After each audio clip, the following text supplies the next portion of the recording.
Bom, gente, então vamos lá. Deixa eu colocar aqui a lista de presença novamente. Já iniciei a gravação, tá? Bom, então hoje. Hoje é a última aula, né? Isso é que eu ia falar agora, né? Hoje a gente encerra, né, a nossa disciplina de farmacologia 1 para o curso de enfermagem, né? Então hoje é a nossa última aula teórica, né? E semana que vem, na terça-feira, nós vamos ter a nossa avaliação, né? Então, a avaliação ela vai seguir o mesmo, né, a mesma dinâmica, né, da segunda unidade. Então, eu vou deixar a prova disponível por 24 horas, né? E vocês têm um período de um dia, né, para iniciar a prova. E uma vez iniciada, vocês têm 4 horas para a sua finalização, né? Eu devo fazer de 12 a 15 questões, né, de múltipla escolha, né? E o que vai ser abordado vai ser aquilo que foi discutido aqui durante as nossas aulas, tá bom? Então, sem estresse, né, para a gente finalizar esse período de 2021.2, né, da melhor forma possível, tá bom? Então, gente, a gente encerra, né, a nossa terceira unidade falando um pouquinho sobre os agentes antivirais, né? Que, como o próprio nome já diz, vai representar uma classe de fármacos que é utilizada no tratamento das infecções causadas por vírus, né? Muito embora, né, o principal manejo, digamos assim, terapêutico, né, das infecções virais seja, quando possível, a vacina, né? No entanto, para alguns tipos de vírus, nós temos alguns fármacos que eventualmente podem ser utilizados, né, com o intuito de evitar, digamos assim, né, a evolução de uma infecção viral. Então, na aula de hoje, a gente vai falar um pouquinho, né, do tratamento farmacológico das infecções causadas pelo herpes vírus, né, onde o aciclovir é o fármaco mais importante, né, que a gente vai dar mais destaque. Vamos também falar um pouquinho sobre o tratamento farmacológico, né, da influenza, né, do vírus da gripe. Então, a gente tem a mantadina, né, o oseltamivir, né, que são alguns fármacos que podem ser utilizados. Vamos também falar sobre o tratamento da hepatite C e B, tá?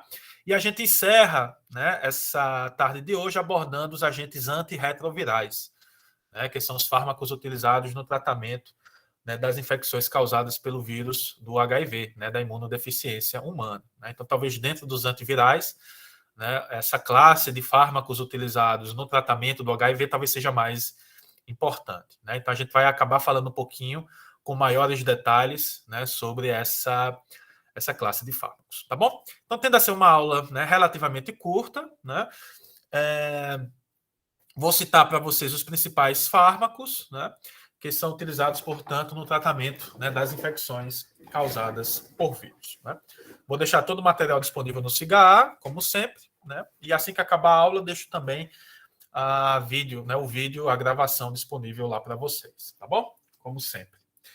Então, gente, vamos lá. Então, né, os antivirais são fármacos utilizados no tratamento das infecções causadas por vírus, né? Então, os vírus, né, são considerados micro-organismos simples, né? São constituídos, né, por um material genético, né, que pode ser tanto RNA como DNA, né, a depender do tipo de vírus. Esse material genético ele é envolvido por um capsídeo, né, que é como se funcionasse como um núcleo, né? Esse capsídeo ele é formado basicamente por proteínas, e em volta desse capsídeo a gente tem um envelope lipoproteico, né, que é formado basicamente por membrana plasmática da célula do hospedeiro, né? Então, o vírus nada mais é do que um micro-organismo, né, uma partícula. É um micro-organismo considerado um parasita intracelular obrigatório, né, porque o vírus ele utiliza toda a maquinaria metabólica da célula para poder se reproduzir, né? E durante esse processo, né, de reprodução, digamos assim, do vírus, esse micro-organismo acaba levando à morte da célula, né? E essa morte celular vai acabar sendo, né, responsável pela sintomatologia, né, produzida por esse vírus, né? Então vai depender, obviamente, do tipo de vírus, né? Então a hepatite vai levar à morte dos hepatócitos, né, levando a um quadro inflamatório, que no caso da hepatite C e B pode cronificar, né, levando a uma cirrose, ao câncer de fígado, né? O herpes vírus ele infecta a célula epitelial, né, e neurônios sensoriais, né? Então, durante a sua reprodução, ele pode acabar levando à lesão, né, dessas células e assim por diante, né? Então, a sintomatologia final vai depender, né, das células que são infectadas por esses vírus. De forma geral, gente, os vírus são divididos, né, em vírus de DNA, que são aqueles vírus que contêm como material genético, o próprio nome já diz, né, o DNA. Então, a gente tem o vírus da varíola, né, da catapora, herpes labial e genital, né, que é o herpes vírus, o papilomavírus, né, então são exemplos de alguns vírus, né, de DNA. Né, então, são vírus que contêm, né, como material genético o DNA. E temos também vírus de RNA, né, que são vírus, obviamente, que contêm como material genético o RNA. Hoje tem os ortomixovírus, né, vírus da gripe, o retrovírus, né, que é do HIV, né, o HIV ele é um vírus de RNA, e o hepatovírus, né, como hepatite A, por exemplo, também é um vírus de RNA. Né? Então, existe essa divisão simples entre os vírus, né, de acordo com o material genético que eles possuem. Né? E como é, gente, o ciclo de vida, né, ou de replicação do vírus. Né? Então, como é que ocorre esse processo, né, de infecção de uma célula, a reprodução do vírus e, consequentemente, né, a liberação, né, de novas partículas virais. Né? Então, os vírus eles possuem, né, no seu envelope lipoproteico, né, na sua membrana, proteínas que são capazes de se ligar a receptores na célula do hospedeiro. Né? Então, mais recentemente, a gente viu, né, o COVID, né, o vírus do COVID, né, que se liga à enzima, né, conversora de angiotensina, né, na membrana lá das células do pulmão. Né? Então, o vírus tem na sua estrutura uma proteína, né, que é capaz de se ligar a algum receptor na célula do hospedeiro. E após essa ligação, o vírus vai estimular o processo de endocitose. Né? Então, o vírus ele acaba penetrando na célula do hospedeiro. E uma vez no interior da célula do hospedeiro, o vírus vai sofrer um processo conhecido como desnudamento. Né?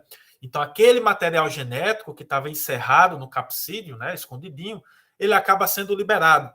E esse material genético, né, sendo ele RNA ou DNA, vai ser utilizado, né, na formação de mais material genético viral. Né?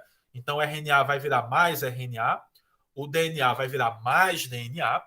Esse material genético, né, também é utilizado na síntese de proteínas virais, e essas proteínas virais, junto, né, com a replicação do material genético, leva, portanto, à formação de novas partículas virais, né, de novos vírus. E esses vírus, então, são montados e sofrem um processo de brotamento. Né? Então, eles acabam saindo, digamos assim, da célula do hospedeiro. Só que durante esse processo, gente, né, de endocitose, desnudamento, síntese de material genético, síntese de proteínas e brotamento, essa célula ela pode acabar entrando em um estado de exaustão e até mesmo de morte. Né? Então, é muito comum que o resultado de infecção viral seja a morte celular. Né? Então, é a partir daí que os vírus causam lesão no nosso organismo. Né? E a depender da célula e do vírus, a gente vai ter um quadro clínico diferente. Tá? Então, de forma geral, é assim que ocorre o ciclo de vida dos vírus. Né?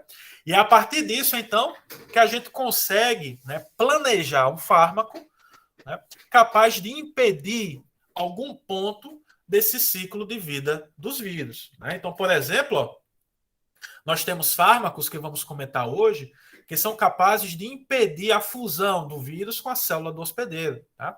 Evitando, portanto, né, a infecção, né, do vírus em uma célula, como é o caso da infeburtida, do maraviroc, do docozanol. Né? Então, são alguns fármacos utilizados no tratamento do HIV e do herpes vírus que atuam dessa forma, né? Bloqueando a fusão do vírus com a célula. Temos fármacos também que podem bloquear o desnudamento, né? Evitar que o material genético do vírus, né, fique livre para ser então processado. É o caso, por exemplo, da amantadina, né, que é utilizada no tratamento da gripe, né, da influenza. Temos fármacos que bloqueiam a síntese do material genético do vírus, né, como a ciclovir, que é muito importante no tratamento do herpes, né? A azidovudina, do HIV.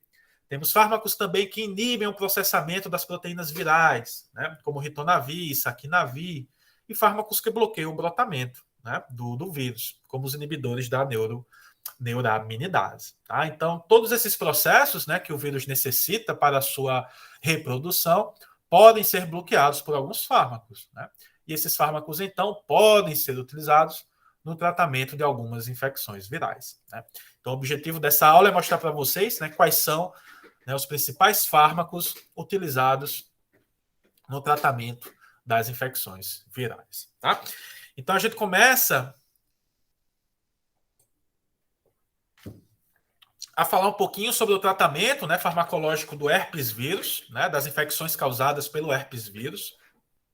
O herpes vírus, gente, né, é um vírus de DNA, né, então seu material genético corresponde, né, a uma fita de DNA.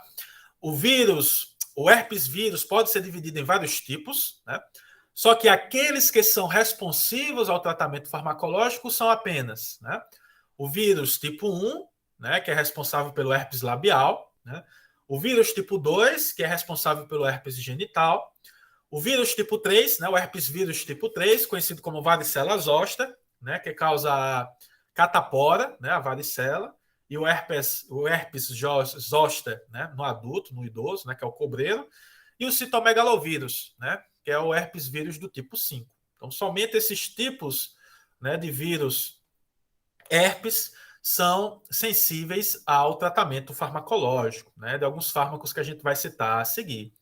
Né? O Epstein-Barr, herpes tipo 6, 7, 8, né? A gente ainda não tem nenhum fármaco, né, utilizado na prática que seja efetivo contra as infecções causadas, né, por esses tipos de herpes vírus. Né? Mas, por outro lado, a gente tem o aciclovir, né, que eu diria que é o principal agente antiviral utilizado no tratamento do herpes, né? Pois ele é efetivo tanto para o tipo 1, tipo 2, como também para o tipo 3, né, que representam as principais infecções causadas, né, pelo vírus da herpes. Né? Da herpes ou do herpes, né? Eu nunca sei se é masculino ou feminino. Né? Então, vou falar sempre em herpes vírus. Bom, então, o principal fármaco, né, é o aciclovir. Né? Então, a aciclovir, sem dúvida, é o principal agente antiviral utilizado no tratamento do herpes vírus. Né? Então, o herpes vírus, ele tem como ciclo de vida, né? Ele é captado por uma célula do hospedeiro, né? Sofre o processo de endocitose. É um vírus que tem DNA, então, após a captação, o DNA viral, né? Ele pode ser utilizado para replicação, né? Produção de novas moléculas de DNA, assim como também esse vírus de DNA pode virar RNA mensageiro, né? A gente pode ter uma transcrição, e esse RNA mensageiro, então, vai dar origem às proteínas virais. Né? Então, esse DNA, junto com a proteína viral, vai levar à formação de novos vírus. Né? Então, a gente tem a reprodução viral. Então, o aciclovir, né, que é o nosso principal fármaco, assim como o cidofovir, fanciclovir, foscarnet, são fármacos capazes de bloquear o processo de replicação do DNA viral. Tá? Então, são fármacos que vão impedir com que ocorra a formação de novas moléculas de DNA do vírus, impedindo, portanto, né, a reprodução desse vírus e, consequentemente, a infecção de novas células. Tá? Então, isso ajuda o nosso sistema imunológico a combater, né, a infecção causada por esse tipo de vírus. Né? Então, o aciclovir, de novo, é o principal agente antiviral, né, utilizado no tratamento das infecções causadas pelo herpes vírus. Temos também o docazanol, né, que é um agente que é utilizado devido à sua capacidade de evitar o brotamento, né, do vírus, né, do herpes na célula do hospedeiro. Né? Mas, sem dúvida, o principal fármaco utilizado no tratamento das infecções causadas pelo herpes é o aciclovir. Ele vai atuar basicamente inibindo uma enzima conhecida como DNA polimerase, como a gente vai ver a seguir, impedindo, portanto, que ocorra a síntese do DNA viral. Então, se a gente não tem síntese de DNA viral, a gente interrompe o processo de reprodução desse vírus, né? Reduzindo, portanto, o risco da infecção de novas células. Tá bom? Então, gente, o aciclovir, né, de novo, é o agente mais importante, né, no tratamento do herpes vírus. Tá? Ele é efetivo contra o tipo 1, 2 e 3, né? Muito embora o tipo 1, né, que é o herpes labial, né, o aciclovir seja mais potente, né, em comparação, por exemplo, o herpes tipo 3, né, que causa, por exemplo, a catapora. Tá? Os vírus, né, Então, é um agente que tem grande eficácia, principalmente contra o tipo 1, né, que é o herpes labial, mas também é efetivo no tratamento do herpes genital, né, que é causado pelo vírus tipo 2, e do varicela zoster, né, que é o tipo 3. O aciclovir, ele é um análogo do nucleotídeo guanosina, né, na realidade do nucleosídeo guanosina. Tá? A diferença é que no aciclovir, né, diferentemente da guanosina, a gente não tem aqui uma hidroxila na posição 3, né, que seria aqui nesse local. Deixa eu mostrar para vocês. Aqui, ó, seria mais ou menos uma hidroxila nessa posição. Então, como a aciclovir carece dessa hidroxila, né, vamos ver que isso vai acabar impedindo que ocorra, né, a síntese, a replicação do DNA viral. Né? Então, a célula infectada, ela capta o aciclovir ele vai ser processado nessa célula, ele vai ser utilizado pela DNA polimerase viral, né, para a formação do DNA do vírus, só que durante esse processo, como veremos, o aciclovir acaba inibindo a produção do DNA viral. Né? Então, com isso, a gente impede a reprodução do vírus. Tá? O aciclovir ele só vai ter efeito, né, eficácia em células contaminadas pelo vírus, né, porque o aciclovir ele precisa, né, de proteínas virais, de enzimas virais, para poder ser metabolizado, né, digamos assim, para que ele então alcance a sua forma ativa. Né, e essa forma ativa acaba inibindo o processo de síntese do DNA. O aciclovir é um fármaco bastante versátil, né? Ele pode ser administrado por via oral, intravenosa ou tópica, né? Tem ampla distribuição, é eliminado pelos rins e é um fármaco, né, considerado, né, seguro. Né? Então, nas dosagens normalmente utilizadas, o aciclovir causa pouquíssimas reações adversas. Além do aciclovir, a gente tem um outro fármaco conhecido como valaciclovir, né, que é um profármaco. Então, no nosso organismo, ele vai ser metabolizado no aciclovir, e o aciclovir, então, vai produzir os seus efeitos. Tá? Então, é um agente bastante efetivo no tratamento das infecções causadas pelo herpes vírus. Então, como funciona, gente? Então, tá aqui ó, uma célula infectada, né? Ó, aqui o aciclovir. O aciclovir vai, então, sofrer a ação de uma enzima conhecida como timidina sinase, né? Que é uma enzima viral, tá? Ela tem origem do vírus, né? Do herpes, tá? Essa enzima, então, vai fosforilar o aciclovir, ó, transformando o aciclovir em aciclovir monofosfato. Tá vendo? Ó? Então, esse passo aqui só vai ocorrer nas células infectadas pelo vírus herpes. Tá? O aciclovir monofosfato, então, né, vai seguir aqui uma rota metabólica, virando o aciclovir difosfato e aciclovir trifosfato. E esse aciclovir trifosfato ó, vai ser utilizado pela DNA polimerase viral, né, para a síntese de DNA. Né? Então, a enzima DNA polimerase pega o aciclovir trifosfato, ó, insere no DNA que está nascendo, que está sendo sintetizado. Só que com isso a gente interrompe a síntese do DNA. Né? Por quê? Porque na molécula do aciclovir ó, não tem uma hidroxila aqui na posição 3, né? Que seria importante para a ligação do próximo nucleotídeo. Então, quando a enzima DNA polimerase utiliza o aciclovir trifosfato na síntese do DNA, a gente acaba observando uma interrupção, né, na síntese desse material genético. Então, com isso, a gente acaba impedindo, né, a replicação do DNA viral e, consequentemente, a reprodução desse vírus. Tá? Então, é assim que o aciclovir ele atua. Né? Então, ele vai ser efetivo no tratamento das infecções causadas pelo herpes vírus, tá? Porque é capaz de bloquear, de impedir a replicação do DNA viral. Tá? Além disso, né, existem outros mecanismos responsáveis, né, pelo sucesso do aciclovir. Entre eles, ó, pode ocorrer uma inibição da enzima DNA polimerase, né? Pode também acontecer uma inibição irreversível da DNA polimerase pelo complexo DNA viral aciclovir. Tá? Então, são outros dois mecanismos que também podem contribuir com a ação desse fármaco. Né? Mas o principal mecanismo, sem dúvida, é esse aqui, ó, é a capacidade do aciclovir de interromper a síntese do DNA viral, né, por conta da carência, né, de uma hidroxila que ficaria aqui, ó, na posição 3, né, a qual seria utilizada para a ligação a um próximo agente, né, a um próximo nucleotídeo. Então a gente interrompe a síntese desse DNA. Tá? Então é assim que o aciclovir ele funciona. Temos outros agentes, né, que eventualmente podem ser usados. Tá? Todos eles são análogos, né, de nucleosídeos. Então a gente tem o cidofovir, que é um análogo da citidina, o penciclovir, que é um análogo da guanina, o ganciclovir, análogo da guanina, e o foscarnet, né, que atua um pouquinho diferente, ele é um inibidor da DNA polimerase viral. Tá? Então são agentes que podem ser utilizados. Né? A indicação pode variar a depender do tipo de vírus do herpes. Né?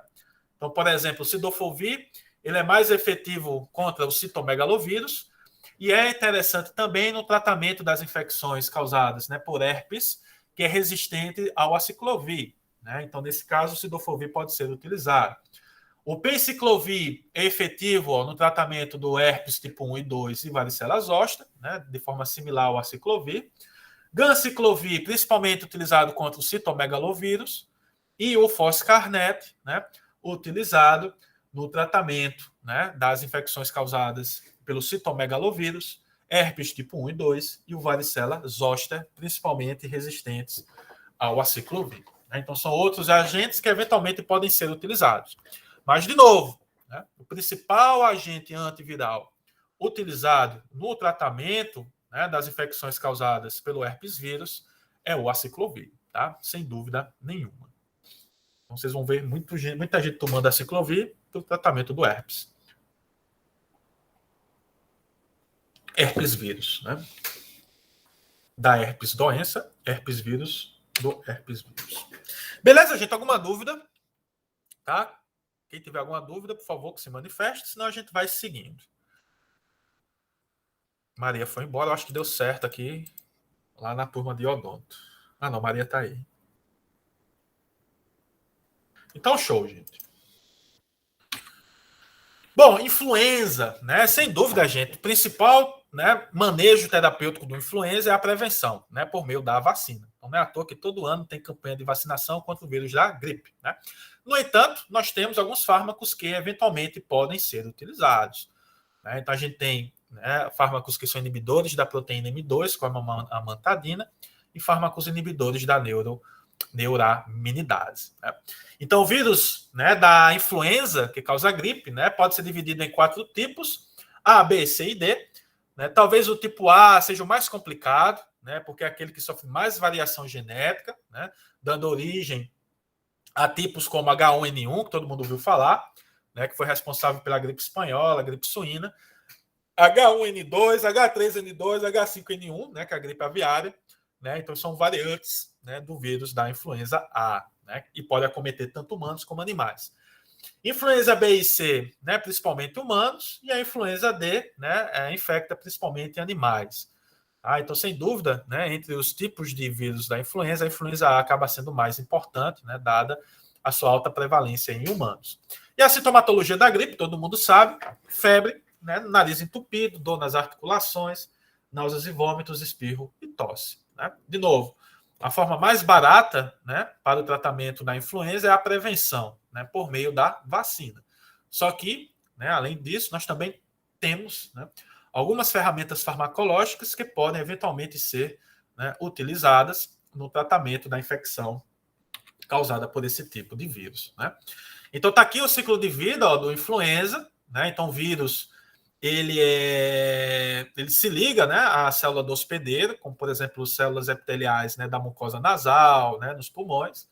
Uma vez no interior da célula, sofre o processo de desnudamento, liberando material genético, né, que no caso do vírus da influenza, né, do influenza, é o RNA.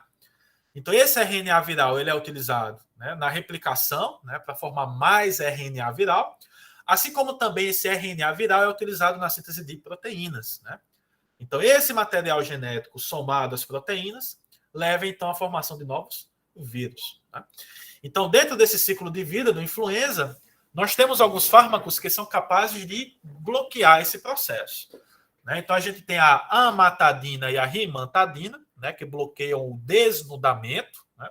E temos o oseltamivir e o zanamivir, que atuam inibindo uma enzima conhecida como neuraminidase, né, que é uma enzima viral, né, presente aqui ó, no envelope lipoproteico do vírus, que é capaz de clivar a ligação do vírus à célula, né, liberando, portanto, o nosso vírus. Né. Então, esses fármacos, ao bloquearem o desnudamento ou a neuraminidase, eles acabam impedindo com que ocorra a infecção de novas células.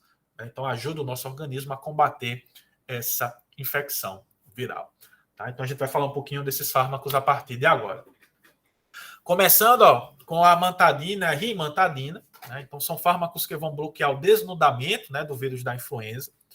Mais especificamente, como veremos a seguir, esses fármacos vão bloquear uma proteína conhecida como M2, né, que é uma proteína viral, né, muito importante para o processo do desnudamento desse vírus. Tá? Então, são ativos principalmente contra a influenza A, né, que é aquela mais importante, que dá origem aos tipos H1N1, H3N2, H5N1. A rimantadina ela é mais potente do que a amantadina, né, então 10 vezes. São fármacos usados por via oral, né, tendo algumas diferenças no que diz respeito principalmente à farmacocinética. Né, mas, em geral, são fármacos, né, relativamente seguros e algumas de suas reações adversas correspondem à tontura, náuseas, perda do apetite e nervosismo. Né? Então, represento aqui uma classe de fármacos que pode ser utilizada no tratamento, né, da infecção causada pelo vírus, né, do influenza. Mecanismo de ação. Então, quando o vírus, né, ele é captado, né, ele sofre o processo de endocitose, ele vai ficar preso no que a gente chama de endossomo. Né? No interior desse endossomo, ó, a gente vai observar, primeiramente, né, a ligação, né, de uma proteína viral, conhecida como hemaglutinina, né, que é esse HA, a um receptor que contém ácido ciálico nessa membrana. Né? Então, garantindo, portanto, a interação do vírus com a membrana aqui do endossomo. O passo seguinte é a fusão, né, da membrana do vírus com a membrana do endossomo. Né? E essa fusão vai acabar desencadeando a abertura da nossa proteína M2, né, que é uma proteína canal. A abertura dessa proteína M2 ó, vai estimular a entrada de prótons, né, e esses prótons vão degradar o capsídeo ó, do vírus, liberando, portanto, o material genético. Né? Então, em termos moleculares, é assim que funciona, né, o processo de desnudamento do vírus do influenza. Né? Na presença da amantadina e da rimantadina, o que vai acontecer? Ó? Esses fármacos vão bloquear essa proteína M2, impedindo, portanto, né, a sua ativação, né, a abertura desse canal. Então, com isso, ó, mesmo que o vírus consiga se fundir à membrana do endossoma, né, não vai ocorrer a degradação do capsídeo. Né? Então, o material genético do vírus ó, vai ficar preso, né, no capsídeo, no interior desse vírus. Então, com isso, a gente impede o desnudamento, né, impede com que esse material genético ó, ele seja utilizado na formação de um novo RNA e de novas proteínas virais. Com isso, a gente impede a reprodução desse vírus e a infecção de novas células. Tá? Então, é assim que a amantadina e a rimantadina elas atuam, né, bloqueando o processo de desnudamento do vírus influenza, garantindo, portanto, né, ou evitando, melhor dizendo, a infecção de novos vírus. Tá bem? Então, aqui só é mais um momento cultural, né, mostrando a vocês em detalhes, né, onde que a amantadina e a rimantadina vão atuar.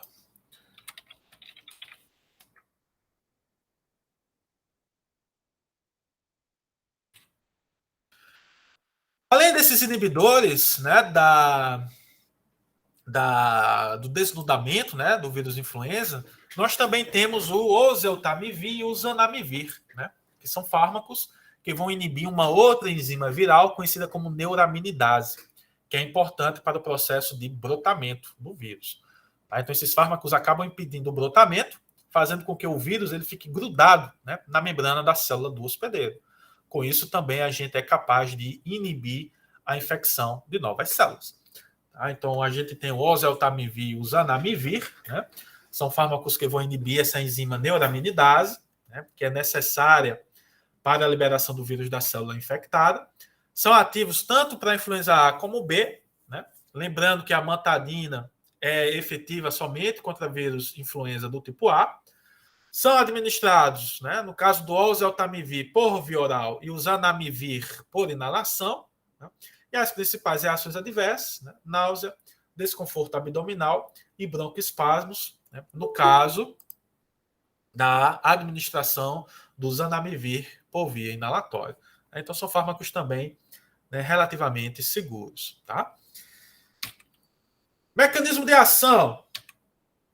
Então, tá aqui, ó. Então, quando o vírus, né, ele sofre o processo de brotamento, ó, ele está ligado a um receptor na membrana da célula, né, que é um receptor que apresenta uma substância conhecida como ácido ciálico.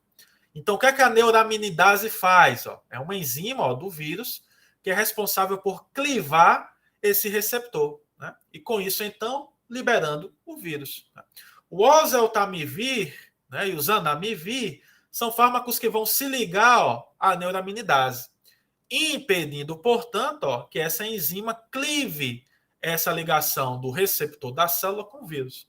Tá? Então, esses fármacos impedem o processo de brotamento do vírus, né? Fazendo com que o vírus ele fique preso aqui na membrana da célula hospedeira ou da célula infectada. Né? Então, isso evita com que esse vírus, né, ele caia, por exemplo, na corrente sanguínea e infecte outras células do nosso organismo. Então, com isso, a gente reduz, né, a infecção, né, de novas células por esse vírus. Tá? Então, o oseltamivir e o zanamivir, né, são utilizados devido a essa capacidade de impedir, né, o brotamento do vírus da influenza por inibir a enzima neuraminidase.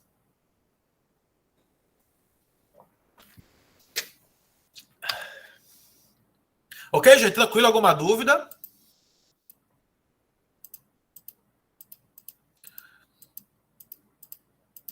Perguntar aqui já dou uma olhadinha no e-mail para ver se tem alguém reclamando da prova. Tudo tranquilo, né? Pronto, beleza.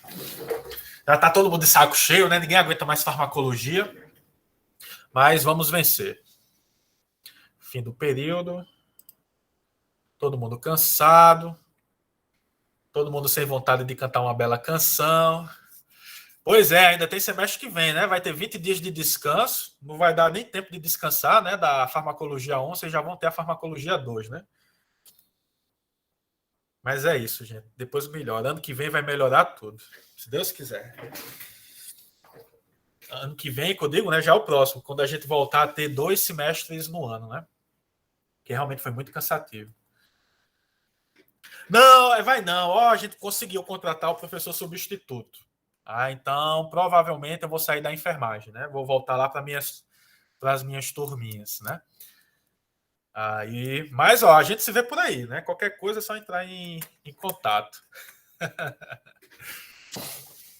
Na enfermagem eu sempre venho quebrar galho, né? Então, quando algum professor sai de licença, é afastado, aí eu acabo ajudando, né? Mas dia de terça, gente, eu dou aula na odonto, né? Normalmente. Aí complica, né? E na quinta eu dou aula em modelos farmacológicos experimentais, outra disciplina. Aí sempre dá choque de horário. Mas vamos ver, né? Quem sabe, quem sabe. A gente ainda vai discutir o planejamento do semestre que vem. Quem sabe eu acabo não ficando na enfermagem. Bom, gente, então vamos lá. Hepatite, né? Então a gente tem a hepatite A, B, C e D, né? Sendo que desses tipos, a B e a C são as mais importantes, né? Por quê? Porque elas podem cronificar, né? Então o nosso organismo pode ter dificuldade, né, de combater essa infecção. Então isso gera uma inflamação crônica, né? Fazendo com que a longo prazo a gente possa ter uma cirrose ou até mesmo câncer hepático, né? Então a hepatite B e C são vírus, né, da hepatite que necessitam, né, de tratamento farmacológico. Né? Então a gente tem a interferona, lamivudina, alguns fármacos, né, que podem ser utilizados e que são utilizados no tratamento da hepatite B e C. Né? O vírus da hepatite B é um vírus de DNA, né, enquanto que o vírus da hepatite C é um vírus de RNA. Mas a característica dos dois é que são, né, vírus que são capazes de cronificar, né, de gerar uma inflamação, uma lesão crônica. Né, e a longo prazo isso pode acabar resultando em cirrose ou câncer. Né, sendo a hepatite C, ó, podendo cronificar em até 80% dos pacientes, né, sendo um grande fator de risco para problemas hepáticos, né? E a sintomatologia da hepatite, né, é a dor abdominal, icterícia, náuseas e vômitos e urina escura. Lembrando que a hepatite A e D tem evolução benigna, né? Então vai causar, né, alterações hepáticas, sintomatologia, mas o nosso organismo consegue, né, facilmente combater essa infecção. Com relação à hepatite B e C, não, né? São vírus que podem acabar cronificando, gerando problemas hepáticos a longo prazo. E para o tratamento da hepatite, tanto B como C, a gente tem as interferonas, né? Que talvez seja o principal fármaco utilizado, né, no tratamento da hepatite. Né? Então, embora aqui esteja escrito, né, agentes contra o vírus da hepatite C, as interferonas, né, alfa-2B ou PEG-interferona alfa-2B, é efetiva tanto no tratamento da infecção da hepatite C como também da B. Tá? Essa interferona nada mais é do que um biofármaco, né? Então é uma cópia de uma citocina, normalmente produzida pelo nosso organismo, e essa interferona é capaz de, né, interferir basicamente em todas as etapas do ciclo de vida do vírus da hepatite. Tá? Então, com isso, esse fármaco pode acabar ajudando, né, a impedir a infecção de novas células. Como é um biofármaco, né, a interferona ela é administrada por via parenteral, né, intramuscular ou subcutânea, e é um fármaco seguro, né, embora os pacientes possam apresentar algumas reações adversas, como sintomas semelhantes à gripe, granulocitopenia, né, porque a interferona é uma citocina, digamos assim, anti-inflamatória, e sonolência. Né? Então, são algumas das reações adversas relacionadas às interferonas. E como a gente falou, esse fármaco, né, ele é capaz de interferir em todos os pontos do ciclo de vida do vírus da hepatite. Né? Então, a interferona vai atuar no seu receptor específico, né, lá no hepatócito, bloqueando a síntese de RNA mensageiro do vírus, tá? Então não tem produção de proteína viral, inibe o processamento pós-tradução, né? Então evitando a formação das proteínas, inibe a tradução e ativa a RNase, né? Então isso cliva o RNA viral, então ajuda a destruir, né, o material genético do vírus, inibe a maturação das proteínas virais e inibe a liberação dos vírus, né? Então, a interferona acaba sendo bastante interessante porque ela é capaz de interferir, basicamente, em todo o ciclo de vida do vírus da hepatite. Então, daí a sua importância no tratamento da hepatite C e da hepatite B, né? Interferonas. Eu imagino que seja um tratamento caro, tá? Eu nunca vi, para ser sincero, né? Nunca dispensei, né? Na época que eu estagiei, né? Em farmácia, né? Mas por se tratar de um biofármaco, né? É provável, né, que o tratamento ele seja um pouco caro. Né? Mesmo que o SUS, né, disponibilize de forma gratuita, né, esse é um biofármaco, né, é uma estratégia ainda um pouco cara. Né? Outros agentes, a gente tem a ribavirina. Né? A ribavirina ela é utilizada no tratamento da hepatite C crônica, tá? Então tem pouca ação contra o vírus da hepatite B. É um análogo sintético da guanina, né? Então atua de forma muito similar ao aciclovir. Tá? Então ele é metabolizado lá na célula infectada, né, vai ser utilizado pela RNA polimerase na síntese de RNA, só que durante esse processo vai acabar, né, inibindo a síntese do RNA do vírus.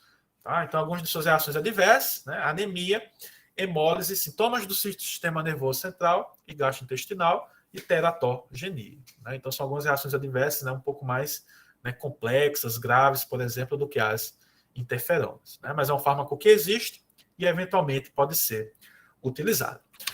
E para o tratamento da hepatite B, né, além das interferonas, a gente tem também uma série de outras opções, né, também análogos nucleosídicos, né, como a lamivudina, que é o análogo da citidina, o adefovir, que é o análogo da adenosina, entecavir, que é o análogo da guanosina, né, a telbivudina, tenofovir, né, alguns desses utilizados no tratamento do HIV. Tá? Então, são fármacos metabolizados na célula infectada, né, formando nucleotídeos, né, que quando inseridos no DNA viral acabam interrompendo a sua replicação. Então, com isso a gente impede a formação de novos vírus e a infecção de novas células. Né? Então, são agentes que inibem a DNA polimerase viral encontrada no vírus da hepatite B, né, que é um vírus de DNA. Né? Então, esse vírus utiliza a DNA polimerase na replicação do seu DNA. E esses fármacos são capazes de bloquear esse processo. Então, né, além das interferonas, na hepatite B, a lamivudina, a defovir, entecavir, telbivudina e tenofovir podem também ser utilizados. Tá? Então, né, são algumas outras estratégias eventualmente empregadas. Tá bem, gente? Tranquilo? Alguma dúvida?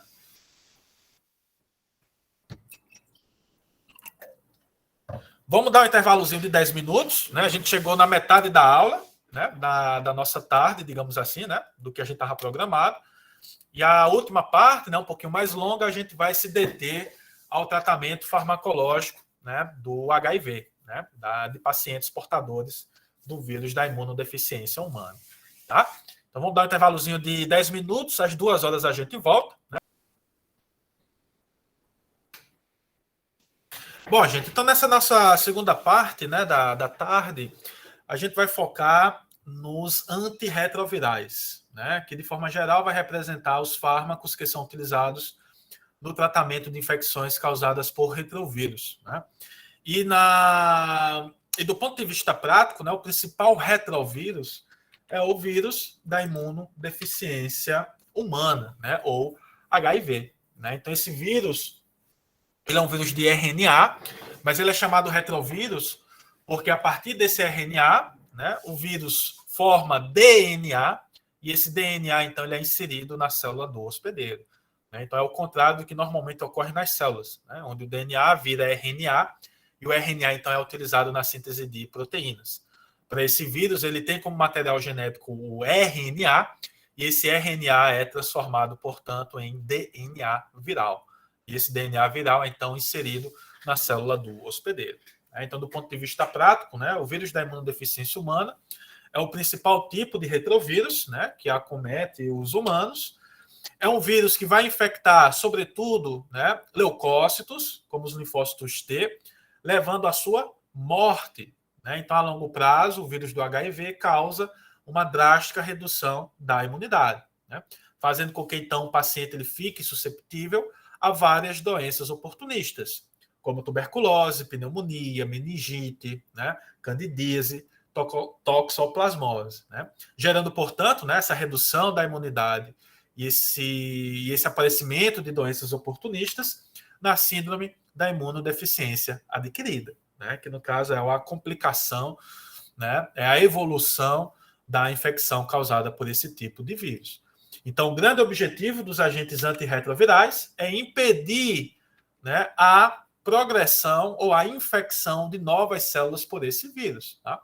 Com o intuito, portanto, de manter, digamos assim, a população, né, de vírus no paciente, né, uma população estável, né, impedindo, portanto, a infecção de novas células, o comprometimento, né, de mais ou de um maior número de linfócitos T e, consequentemente, né, uma redução drástica da imunidade do paciente. Tá? Então, no tratamento, né, da infecção causada pelo HIV, nós temos uma série de fármacos que podem ser utilizados. Né? Em geral, são 3 agentes antirretrovirais, né, que são utilizados por toda a vida do paciente com o intuito de, entre aspas, né, estabilizar a infecção causada por esse vírus, né, impedindo, portanto, a progressão dessa doença. Tá? Então a gente vai falar um pouquinho, né, um pouquinho mais do vírus, né, do HIV, para em seguida a gente falar dos fármacos que são utilizados no tratamento dessa doença. Tá? Então aqui, gente, nós temos a estrutura básica, né, do vírus do HIV, né, o vírus do HIV fica redundante, né, mas é um vírus composto por glicoproteínas, né, aqui no envelope, né, principalmente a GP120 e a GP41, né, que são glicoproteínas muito importantes no processo de ligação à célula do hospedeiro, né, ao linfócito T, ao macrófago, e o GP41 muito importante no processo de fusão, né, do vírus com a membrana da célula. Temos também importantes enzimas, né, como a integrase, que vai ser responsável por integrar, né, o DNA do vírus na célula hospedeira, a transcriptase reversa, que vai transformar o RNA do HIV em DNA, a protease, que é uma importante enzima responsável pelo processamento, né, de todas essas proteínas. Tá? Que mais? Né? Então, de forma prática, são esses os principais alvos. Né? Além da P17, que é uma proteína que forma aqui o capsídeo, né? Diversas outras proteínas reguladoras. Mas GP120, GP41, integrase, transcriptase reversa e a protease, né, são importantes componentes do vírus do HIV e são alvos, né, para a ação, né, dos agentes antirretrovirais. Tá? Então a gente já vai ver, né, como é que é a importância disso. Como é que é o ciclo de vida do vírus da imunodeficiência humana? Né? Então tudo começa com a contaminação. Né? Então a contaminação do vírus ocorre, né, por via sexual, transfusão de sangue, por via materna. Né? Existem dois tipos de HIV, né, que é o HIV tipo 1 e tipo 2. O tipo 1 é o mais disseminado, né? O tipo 2 é encontrado principalmente na África, né? Então o tipo 1 acaba sendo mais importante. Em seguida, esse vírus do HIV, né, vai se ligar ao receptor CD4, ó, que está presente na membrana, por exemplo, dos linfócitos T, tá? E, além dessa ligação da GP120 ao CD4, a gente também precisa da ligação ao correceptor, né, que pode ser o CCR5 em macrófagos ou o CXCR4 em linfócitos, né, que são receptores para quimiocinas. Né. Então, além de se ligar ao CD4, o vírus também se liga a outros receptores, garantindo, portanto, a alta seletividade desse vírus para os leucócitos. Né. Em seguida, a glicoproteína 41, né, que é a GP41, vai induzir a fusão da membrana do vírus com a membrana da célula, fazendo com que o material genético do vírus, ó, entre aqui no citoplasma do nosso linfócito T. E uma vez no linfócito T, vai ocorrer o desnudamento, né, o descapsulamento, liberando, portanto, o material genético do vírus, né, que é o RNA. Esse RNA viral, ó, vai sofrer a ação daquela enzima transcriptase reversa, né, que é uma enzima viral, que vai transformar o RNA em DNA. E esse DNA viral, então, ó, ele vai ser integrado ao DNA da célula hospedeira. Tá? Então, toda vez que essa célula hospedeira ela for ativada, vai gerar a transcrição desse DNA aqui viral, ó, levando à formação de RNA e das proteínas do vírus do HIV. Então, toda vez que o paciente tem uma infecção qualquer e a ativação dos linfócitos T, ocorre, né, aumento da produção do vírus do HIV. Né? Então, em seguida, né, quando a célula é ativada, a gente vai ter formação de RNA, ó, material genético, vai ter formação das proteínas virais, tá vendo? Em seguida, vai ocorrer, né, a formação do vírus e o seu brotamento, e, por fim, a enzima protease vai, né, processar as proteínas formadas, levando, portanto, né, à formação de um vírus maduro. E esse vírus, então, vai ser capaz de infectar novas células. Né? Só que durante esse processo, gente, né, de integração, de ativação, de brotamento, o vírus do HIV pode acabar levando à morte desse linfócito T. Né? Então, com o tempo, com a progressão da doença, a gente tem uma grande redução do número desses leucócitos, favorecendo, portanto, o surgimento de infecções oportunistas, né? Que pode acabar levando, consequentemente, à morte do paciente. Né? O surgimento da AIDS, né? Da síndrome da imunodeficiência adquirida e, consequentemente, a morte do paciente. Então, a gente tem fármacos que são utilizados devido à sua capacidade de bloquear esses processos. Né? Temos fármacos capazes de bloquear a enzima transcriptase reversa, né? Então, impedindo a infecção de uma célula. Tá? Temos fármacos que vão bloquear o processo de integração do material genético do vírus ao linfócito T. Temos fármacos que vão bloquear a fusão, né, do vírus à célula. E temos fármacos que são capazes de bloquear o processo de maturação do vírus, né, pelo bloqueio da enzima protease. Tá? Então, temos vários fármacos, né, que podem ser utilizados no tratamento do HIV. E qual que é o objetivo do tratamento? Então, é reduzir a morbidade e a mortalidade, né, associada ao HIV, melhorar a qualidade de vida do paciente, preservar e, quando possível, restaurar o sistema imunológico desse paciente e suprimir de forma sustentada a replicação viral, né, como se fosse uma forma de estabilizar, digamos assim, a infecção, né, impedindo, portanto, a sua progressão. Quando o tratamento ele deve ser iniciado? Né, então, as últimas diretrizes, né, que eu vou mostrar para vocês aqui a referência já recomendo que, assim que houver o diagnóstico, o paciente ele comece a ser tratado. Tá? Então, é demonstrado que quanto mais rápido é o início do tratamento, menor o risco desse paciente desenvolver algumas complicações associadas ao HIV. O esquema terapêutico sempre envolve 3 agentes antirretrovirais, né? Normalmente, atualmente, 2 inibidores nucleosídicos da transcriptase reversa e um inibidor da integrase. A gente vai ver já quais são esses fármacos. E a duração ainda é por toda a vida. Tá? Então, um paciente que deve fazer uso crônico a longo prazo desses fármacos com o intuito de impedir a progressão da infecção causada pelo HIV. Professor, e por que a gente não consegue eliminar o vírus para sempre do ser humano? Ele fica com ele para a vida inteira, né? Isso. O fármaco ajuda a não ter sintomas, essas coisas assim. Isso, né? Isso. Justamente por conta disso. Uma vez que é infectado, o material genético do vírus vai ficar aqui guardadinho. Ó.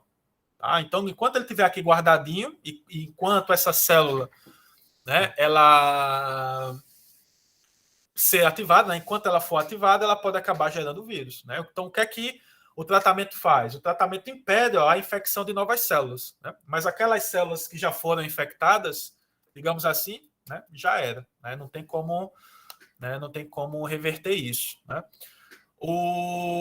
Tem muita gente tentando pesquisar vacina, né, para evitar. Então, assim que a pessoa entra em contato com o vírus do HIV, né, o sistema imunológico já combater diretamente esse vírus. Né? Então, isso seria algo que impediria a infecção de uma célula e, consequentemente, né, a instalação da doença. Né? Outra estratégia, Evelyn, né, é o PEP, né, que é protocolo profilático. Né? Se eu não me engano, se chama PEP, PrOP, agora eu não lembro muito bem, a gente vai falar já. Então, é aquele paciente que passou por alguma situação de alto risco de contaminação com HIV, né? Ele passa 1 mês fazendo uso dos antirretrovirais, com o intuito de prevenir a infecção de alguma célula susceptível. Então, com isso, a gente pode reduzir o risco, né, da instalação da infecção.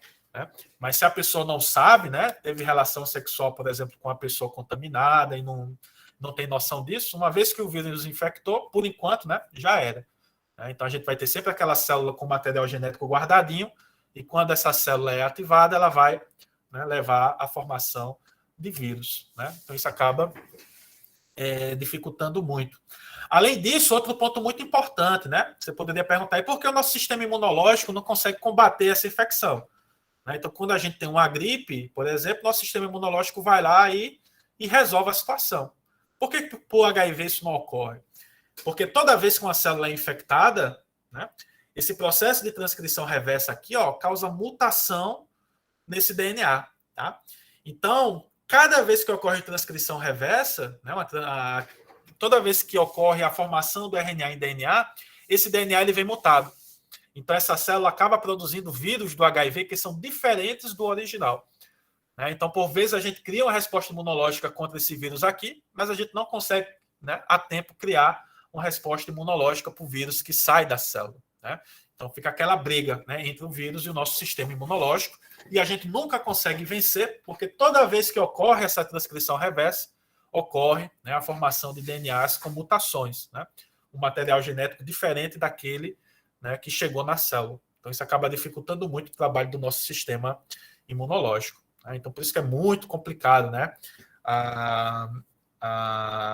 o vírus do HIV por conta disso. Né? Além do tratamento em si, né, a capacidade, né, a alta capacidade de mutação que esse vírus tem, né, sempre criando, né, vários subtipos, digamos assim, do vírus, né, o que acaba induzindo um desafio para o nosso sistema imunológico. Né? É mais ou menos, né, por conta disso. Né? Beleza? Tranquilo? Sim. Então, show. De vez em quando aparece, né? Depois eu procuro e deixo para vocês no cigarro, né? Tem pessoas que ficam totalmente curadas, né? Então, tipo, o sistema imunológico do cara dá uma louca, assim, consegue combater, resolveu. Né? Mas não é o caso da grande maioria das pessoas, né? E por incrível que pareça, né? Eu cheguei a ver alguns artigos, o número de infectados por HIV tem aumentado bastante, né? E por incrível que pareça, gente, né? A culpa disso, entre aspas, é por conta do sucesso da terapia antirretroviral. Né? Então, atualmente, a pessoa com HIV, fazendo uso correto da medicação, tem uma vida normal. Né? Então, na década de 80, né, início da década de 90, né, a gente via o HIV com muito preconceito, né? Não tinha tratamento, então a pessoa que se contaminava com o vírus acabava morrendo. né? Só que com o desenvolvimento, né, o rápido desenvolvimento de terapia, né, medicamentosa, a gente conseguiu estabilizar a doença, só que daí acabou, né, tirando um pouco, digamos assim, o medo, né, das pessoas de se contaminar, né? Então, podem procurar, né? Tem alguns artigos que estão demonstrando o aumento dos casos de infecção pelo HIV, mas a mortalidade continua igual, né? Graças a Deus. Isso se dá por conta do sucesso da terapia antirretroviral, tá? Transmite, a depender, né, da carga viral, transmite sim, né? E tem gente que não se trata bem, né? Então varia muito, assim, né? Depende muito de indivíduo para indivíduo, né?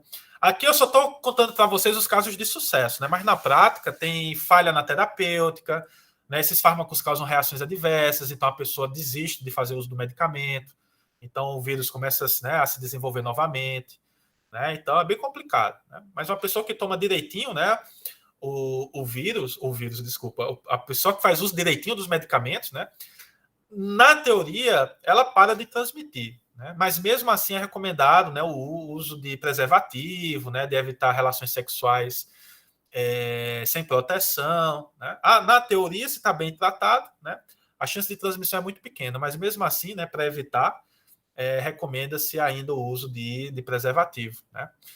Mas isso no mundo, né, no mundo, como eu posso falar assim, no mundo ideal, né?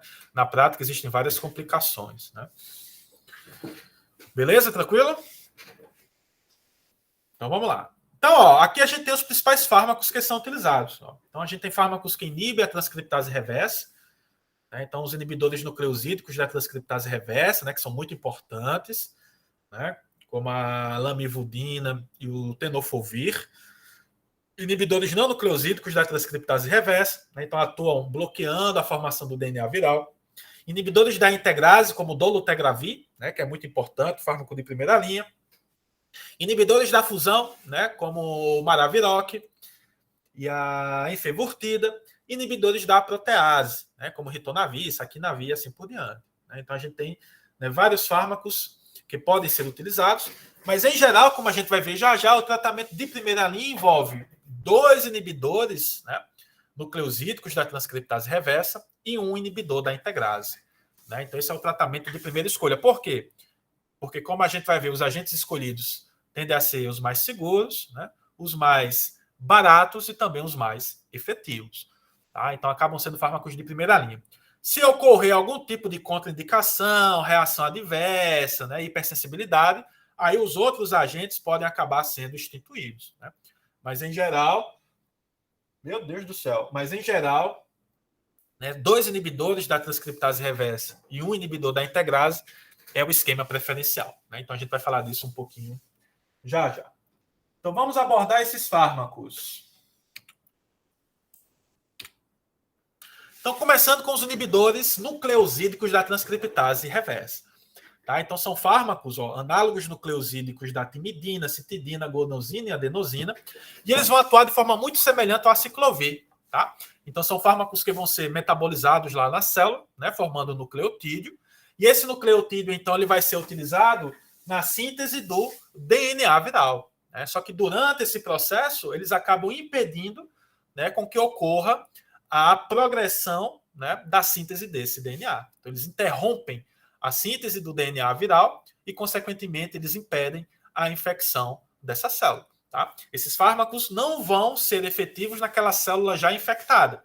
Então, uma vez a célula infectada, já era.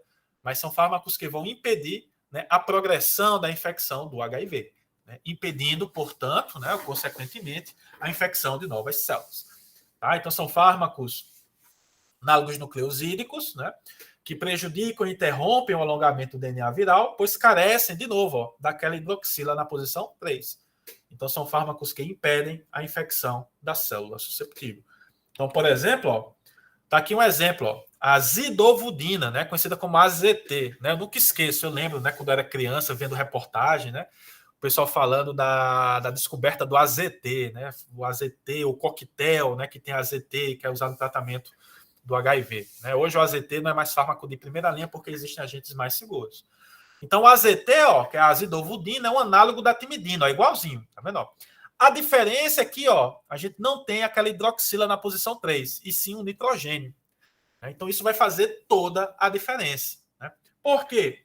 Porque o AZT, ele vai ser, né, metabolizado na zidovudina trifosfato, né, aqui no caso o nucleotídeo. Essa zidovudina trifosfato vai ser utilizada pela transcriptase reversa, né, para a produção do DNA. Né? Só que quando esse nucleotídeo se liga ao DNA, ele interrompe, né, a replicação desse material genético. Né? Por quê? Por conta da ausência da hidroxila. Né? Tá vendo? Não tem essa hidroxila, tem um nitrogênio. E esse nitrogênio ele não serve, né, para a associação desse nucleotídeo, né, a zidovudina trifosfato, a um outro nucleotídeo qualquer. Né? Então, com isso, a gente acaba interrompendo, né, o alongamento da fita de DNA do vírus do HIV, né, impedindo, portanto, consequentemente, a infecção dessa célula. Né? Além disso, esses análogos nucleosídicos que são utilizados, né, no tratamento do HIV também competem com os nucleosídeos naturais. Né? Então, isso também acaba dificultando ou atrasando o processo de replicação do DNA viral. Tá? Então, tudo isso contribui, né, para evitar a infecção de uma célula susceptível, tá? Por meio, né, aqui, da interrupção, né, do alongamento do DNA viral. Tá? Então, esses análogos nucleosídicos que a gente vai citar já, todos eles atuam dessa mesma forma. Tá? Eles são, né, utilizados pela transcriptase reversa, né, mas uma vez que a transcriptase reversa insere, né, esse fármaco aqui no DNA, acaba interrompendo, né, o processo de alongamento dessa fita, né, de produção desse DNA viral, certo? Então é mais ou menos assim que funciona. É um mecanismo similar ao aciclovir. Tá? Então, a gente tem análogos da timidina, citidina, guanosina e adenosina. Né? Então, estavudina, zidovudina, lamivudina, entricitabina, abacavir, didanosina, tenofovir, entre outros. Tá? Só que do ponto de vista prático, como veremos a seguir, a lamivudina, né, e o tenofovir tendem a ser os principais agentes, né, inibidores nucleosídicos da transcriptase reversa utilizados, né, por conta do seu perfil de segurança. Né? Então, são agentes utilizados em associação, 2 inibidores nucleosídicos da transcriptase reversa, em associação com o inibidor da integrase, como tratamento preferencial da infecção causada pelo HIV. Tá? Então, todos têm um mecanismo de ação similar, são efetivos tanto para o HIV1 como para o HIV2, né? Lembrando que o HIV tipo 1 é o mais comum, o mais importante, utilizados no tratamento de adultos e crianças, todos utilizados por via oral e são eliminados pela excreção renal, né? Exceto o AZT, né? Que é a zidovudina, e o abacavir, que é eliminado por metabolismo hepático. Com relação à toxicidade, né, a estavudina, zidovudina, didanosina e o abacavir tendem a ser os agentes mais perigosos. Né? Por quê? Porque além de inibir a transcriptase reversa, né, que é o do vírus, esses fármacos também são capazes de inibir a DNA polimerase gama, né, que é uma enzima que funciona de forma similar, né, à transcriptase reversa, mas nas mitocôndrias. Então, ao bloquear a função dessa enzima nas mitocôndrias, né, a estavudina, didanosina, abacavir e zidovudina podem causar como reações adversas anemia, granulocitopenia, miopatia, neuropatia periférica e pancreatite. Né? Então, são algumas reações adversas que podem acabar, né, causando prejuízos para o paciente. Por outro lado, a lamivudina e o tenofovir, né, que são aqueles agentes de primeira escolha que a gente comentou, né, possuem baixa afinidade para essa DNA polimerase gama, e são desprovidos de toxicidade mitocondrial. Tá? Então, acabam sendo agentes mais seguros, né, em comparação aqui aos seus colegas de classe. No entanto, todos esses agentes podem causar cansaço, né, mal-estar, dor de cabeça, né, como principais reações adversas. Tá? Então, né, o grande sucesso da lamivudina e do tenofovir, né, além da sua eficácia, são agentes mais seguros, né, em comparação aos seus congêneres, né, aos fármacos, né, que também se apresentam nessa classe. Então, foco neles, né, de agentes de primeira linha. Além desses inibidores nucleosídicos da transcriptase reversa, temos também fármacos conhecidos como inibidores não nucleosídicos, né, dessa enzima. Então, são fármacos que atuam, né, de forma, digamos assim, alostérica, né? Eles se ligam a uma bolsa hidrofóbica na enzima transcriptase reversa, né, alterando a conformação da enzima e, consequentemente, a sua função. Tá? Então, são fármacos que, né, bloqueiam a função da transcriptase reversa. Tá? Então, e, consequentemente, são capazes de impedir a infecção da célula. Né? São efetivos apenas para o HIV tipo 1, que é o mais comum, e não tem eficácia para o HIV tipo 2. E os principais exemplos são a neviparina, a delavirdina, a etravirina e o efavirenzo. Né? Então, são fármacos dessa classe que, né, eventualmente são ou podem ser utilizados. Tá? Então, também bloqueiam a transcriptase reversa, né, mas são não nucleosídicos. Né? Eles atuam se ligando, né, uma bolsa hidrofóbica na enzima, alterando a conformação dessa enzima e, consequentemente, a sua função. Bom, com relação à farmacocinética, são agentes utilizados por via oral, que é muito bom, né? Eliminados por metabolismo hepático. Um ponto interessante é que a neviparina, ela atravessa facilmente a placenta e é encontrada no leite materno. Ela pode ser utilizada na prevenção da transmissão do HIV da mãe para o filho, né? No momento, por exemplo, da gestação e do parto. E algumas das reações adversas, exantema em 15% dos pacientes, né, que é comum a quase todos os agentes, com exceção do efavirenzo. E o efavirenzo ainda causa tontura, insônia e disforia em até 50% dos pacientes. Tá? Então é um agente, né, um pouquinho mais complicado. Então, por isso que normalmente eles não são utilizados como fármacos de primeira linha, né, porque tem um perfil de reação adversa, né, um pouco mais grave, digamos assim, do que, por exemplo, os inibidores nucleosídicos da transcriptase reversa. Né? Mas existem, são fármacos que eventualmente podem ser utilizados. Temos também, gente, os inibidores da protease, né? Então, são fármacos que impedem a maturação do vírus. Né? Então, com isso, né, o vírus ele fica na sua forma imatura na corrente sanguínea, que não é capaz de infectar outras células. Né? Então, a gente tem os navirs, né? Então, saquinavir, lopinavir, atazanavir, tipranavir, fosamprenavir, idinavir, ritonavir, neofinavir e o darunavir. Né? Então, os principais, né, fármacos disponíveis aqui no país, que também eventualmente podem ser utilizados. Então, eles vão inibir a protease, né, do vírus do HIV, e essa enzima ela é importante no processo de maturação do vírus, né? Então, levando à formação de todas as proteínas virais. Então, quando a gente bloqueia essa enzima, né, a gente impede a maturação do vírus e o vírus perde capacidade, por exemplo, de infectar outras células. Tá? Então, são agentes, né, também disponíveis aqui no país e que podem eventualmente ser utilizados. Com relação à farmacocinética, via oral, né, todos eles são, que é muito bom, né, com exceção do como é que se chama? Do Maraviroc, né, se eu não me engano, a gente vai ver já já. Então, os inibidores da fusão, né, um deles tem que ser administrado por via parenteral. Então, via oral, metabolismo hepático com eliminação pelas fezes. Né? São fármacos que não ultrapassam a barreira hematoencefálica, né, por conta dessa glicoproteína, né, que é uma bomba de refluxo. E algumas de suas reações adversas, náuseas e vômitos, diarreia, resistência insulínica e dislipidemia. Né? Então, também, tornando esses fármacos um pouquinho mais complicados, né, no que diz respeito à sua toxicidade. Então, também não são fármacos de primeira linha, né, por conta disso. Né? Então, sempre se pensa em opções mais seguras. Temos também os inibidores da fusão, a infuvirtida e o maraviroc. Né? Então, vão atuar, no caso da infuvirtida, bloqueando a glicoproteína 41 e o maraviroc, né, o CCR5. Então, impede a fusão do vírus na célula hospedeira, né? No caso, o linfócito T. Tá? Então, impede a infecção de células susceptíveis. Então, são agentes que também estão disponíveis e que podem ser eventualmente utilizados. Então, no caso, a infuvirtida é utilizada por via parenteral, né? O maraviroc é utilizado por via oral. Tá? Então, tem uma meia-vida que depende do agente, né? O metabolismo hepático para o maraviroc e as principais reações adversas, né? No caso da infuvirtida, dor e eritema. Tá? Mas acaba não sendo, né, um fármaco de primeira escolha por conta, né, da necessidade de injeções.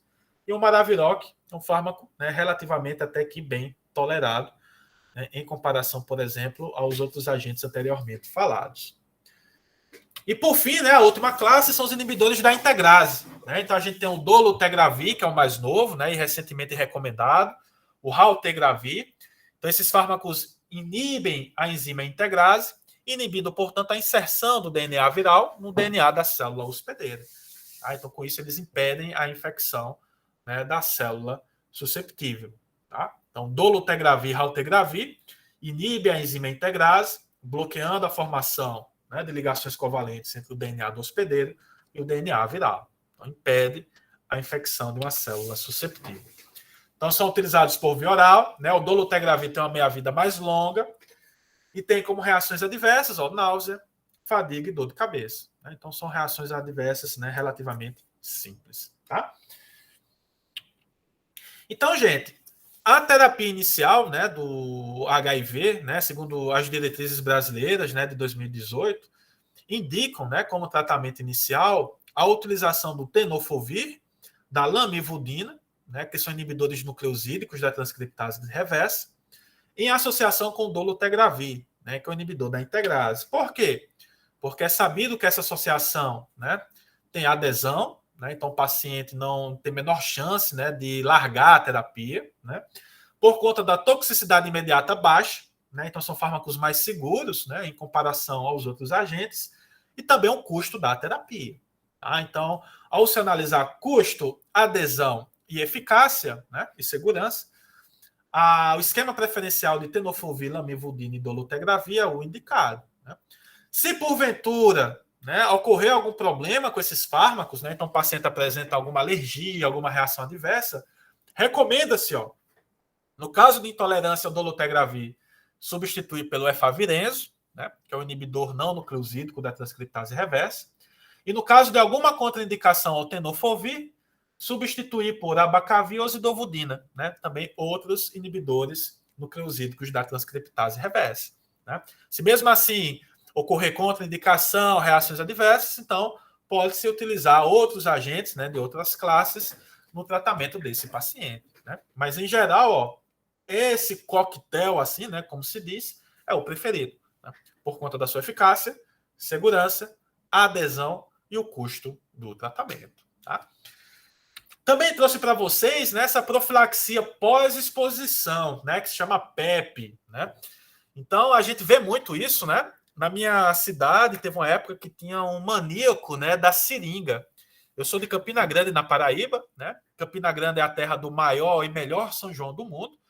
Né? Então, de vez em quando aparece, né, um cidadão, né, com uma seringa furando o pessoal. Né? Aí o pessoal fica com medo, né, de contaminação com o vírus do HIV. Então, procuram, né, uma assistência de profissionais de saúde.